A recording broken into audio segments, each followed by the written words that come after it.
মানুষের বাবা-মা হলো যার জন্য পৃথিবীতে আমরা এসেছি, যাদের জন্য, তাদের প্রতি অবহেলা মানুষ যতই ব্যস্ত থাকুক না কেন, প্রত্যেক মানুষেরই একটা কর্ম আছে। আমি ব্যক্তিগতভাবে অনেক ব্যস্ত থাকি, কিন্তু তারপর আমার বাবা-মা থাকার কারণে আমি কিন্তু সেই সুদূর বছিলা যাই বাবা-মার কাছে গিয়ে থাকি। আমি চাইলে কিন্তু এই আমার অফিসের পাশেই থাকতে পারি, কিন্তু আমি সেই আমার বাবা-মার কাছে চলে যাই প্রতিদিন।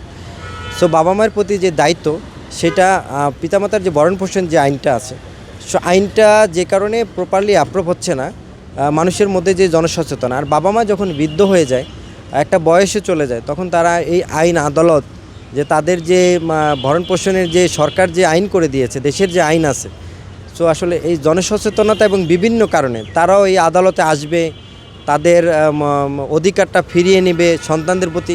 এই সময়টা আর কি ওই বয়সে তারাও পারে না, চাইলেও আসলে সম্ভব হয় না। তো দুইটা কারণ হতে পারে।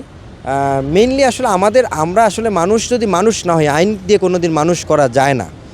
তো এই যারা পিতামাতার প্রতি অবহেলা করে, আইন যদিও আছে ও তারা মানুষের মধ্যে পড়ে না, আমি তাদেরকে বলবো যে তারা অমানুষ। যে সন্তানের জন্য আমি যে মায়ের জন্য আমি পিতামাতার জন্য আমি পৃথিবীর আলো দেখেছি, পৃথিবী দেখতে পাচ্ছি, সে পিতামাতার প্রতি আমি অবহেলা করছি, এটা আসলে আমার সামাজিক অবক্ষয়, আমার নৈতিক অবক্ষয়, আমার মানে সকল অবক্ষয় আমার, এটা আমার ব্যক্তিগত অবক্ষয়। আইনটা কার্যকর হচ্ছে সচেতনতার অভাবে।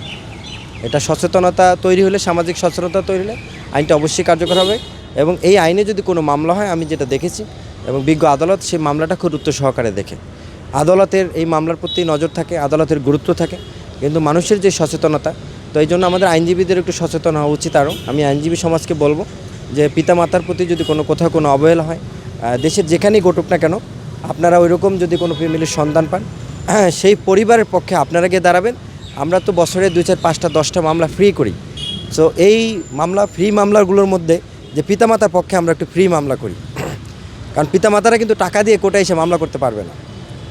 তারা তো এমনিতেই মানে ভরণ পোষণটা চাচ্ছে কেন, অভাবের তাড়নায়, যে আমার সন্তান আমাকে ভরণ পোষণ দিচ্ছে না। সো এই মামলাগুলো যদি আমরা একটু সহজে ফি ছাড়া লিগ্যালের মতন করি, তাহলে বাবা-মা এবং বাবা-মায়ের প্রতি যদি একটু, যে কোন বাবা-মাগুলো এরকম অবস্থা আছে, সেই খবর যদি আমাদের কাছে আসে, আমরা নিজ উদ্যোগে এই মামলাগুলো করলে আদালত এই বাবা-মাদের প্রতি প্রপার রেমেডিটা দিতে পারে। কারণ আদালতে তো আসতে হবে, আদালতে না আসতে তো আর আদালতকে কোনো আদেশ, কোনো দায়িত্ব পালন করতে পারবে না। আদালতের কাজ পর্যন্ত আমাদের যেতে হয় যে কোনো বিষয় নিয়ে। যারা উচ্চবিত্ত চলে যায়, উচ্চ পর্যায়ে চলে যায়, তাদের ব্যস্ততার অজুহাতে ফ্যামিলির যে কালচারাল যে অবস্থান, এই অবস্থানের কারণে তাদের মধ্যে যে নৈতিক যে অবক্ষয়, সে অবক্ষয়ের কারণে এই ঘটনাগুলো সমাজে এখন ঘটছে। উচ্চবিত্তদের আপনি যদি বৃদ্ধাশ্রমে যান, আমরা বৃদ্ধাশ্রমে অনেক নিউজ দেখি আপনাদের মাধ্যমে।